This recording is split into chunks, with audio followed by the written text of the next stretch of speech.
For the main event, we got the flyweight title on the line. We got the returning champion, Deiveson Figueiredo versus Alex Perez.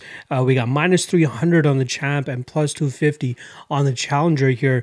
And I personally think that line's a little bit too wide. And I think it has to do a lot with a little bit of recency bias. And that's something you guys hear me talk about a lot, when I break down some of these fights. And I'm not trying to shit on Deiveson's performances against Joe Benavidez, but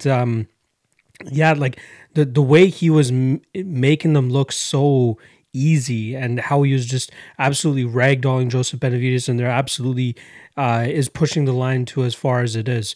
A lot of people aren't one, too familiar with Alex Perez, and two, they don't believe that he possesses the skills that are required to beat a guy like Alex Perez. So let's go back and look at what has allowed Alex Perez to come back from that loss to Joseph Benavidez back in 2018 to now fighting for this title.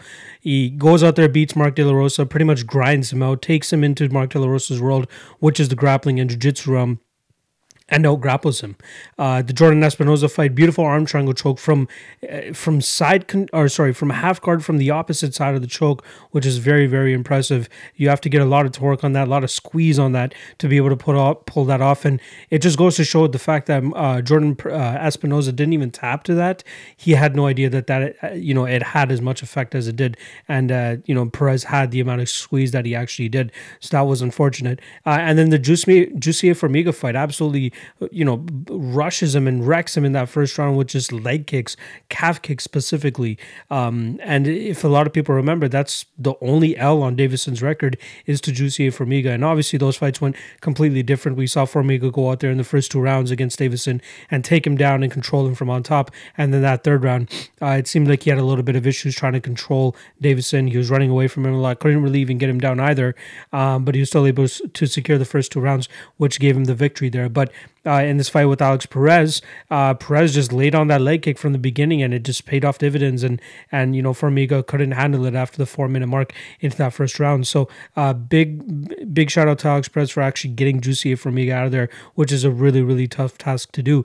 And now here he is, Alex Perez fighting Deiveson Figueiredo for the title, and I'm looking forward to it. I'm really looking forward to it because I think he has a really good shot here. So Alex Perez, solid wrestling, very much improved striking too. We definitely saw that, in effect against Jose Torres, where you just absolutely lit him up for 3.5 minutes before finally putting him out. But he has great hands.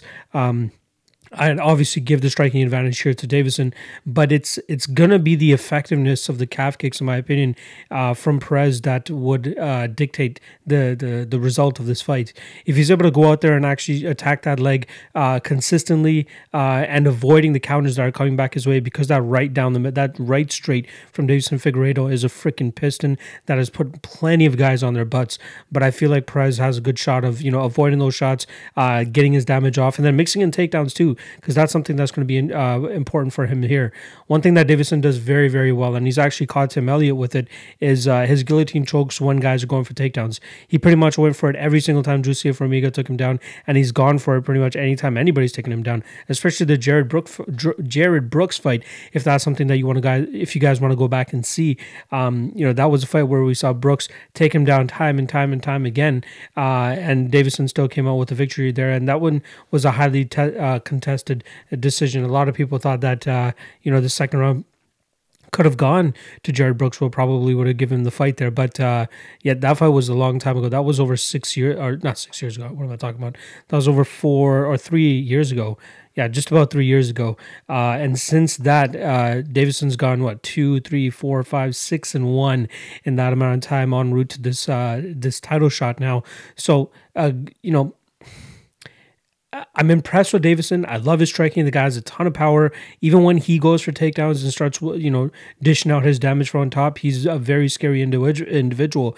But my issue here is, how was Jussier Formiga able to get him down so easily? Jared Brooks was more so strength, kind of picking him up, body slamming him, whatever it took to get Deiveson down. But he didn't really do a good job of keeping him down, whereas Jussier Formiga did a lot better job. I feel like Perez will be able to get him down. I feel like he'll be able to time the takedowns properly early.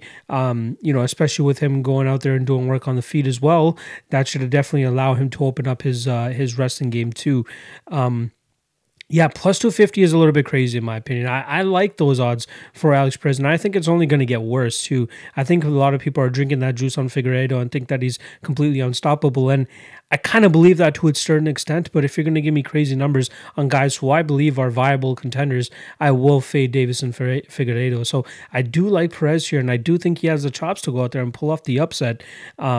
He's looked completely unbeatable, and people are going to throw the whole MMA math thing there and be like, oh, look, Benavidez beat Perez, but he got absolutely murked by Figueiredo. Well, Perez murked Formiga, and we saw him go out there and beat Figueiredo. So kind of a counterpoint right there. But also one thing that I wanted to touch on here, there was one fight specifically for Perez that I wanted to talk about. Why can't I pull it up? Goddamn. Yeah, so even Pantoja had some issues getting Figueiredo down, so that was interesting. But I like the work that Perez has been able to put together, and I feel like he had a solid run before even coming to the UFC.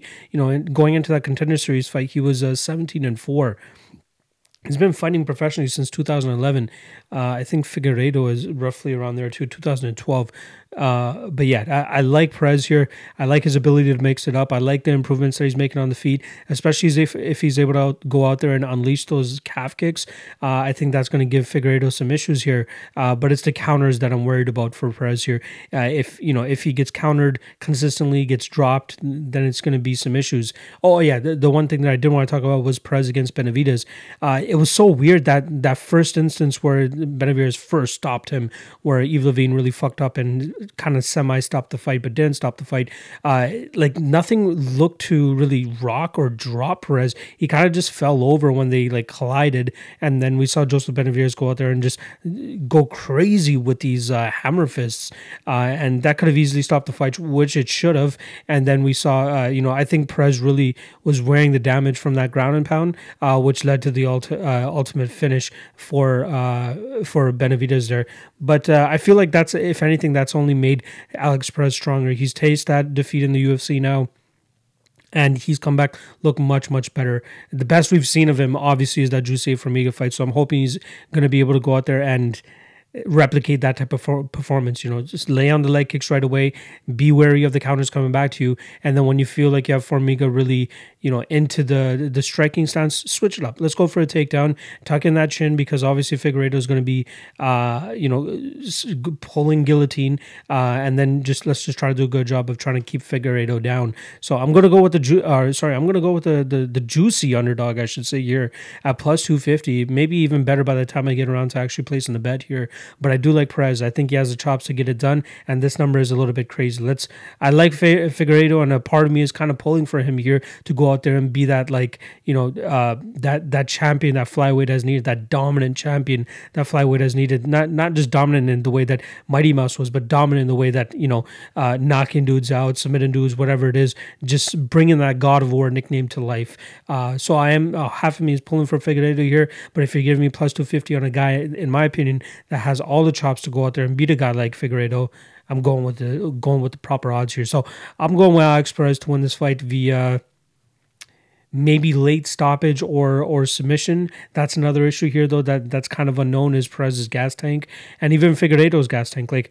People have always kind of banged on him for potentially having cardio issues, but we never really see him go those 3, 4, 5 rounds. This is going to be, the first time he could potentially be pushed to 5 rounds. Same with Perez. So we'll see if he's able to keep up that type of output, that type of game plan where he's switching it from grappling to striking, and then obviously dealing with the power that's coming back to him from Figueiredo. And I don't think that Figueiredo is a complete wild man on the feet just looking for the knockout.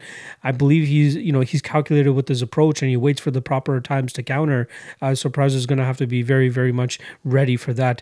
I do like him over down there at Oyama's gym, training with Chito Vera, and I just love the head coach over there because he's a very knowledgeable guy.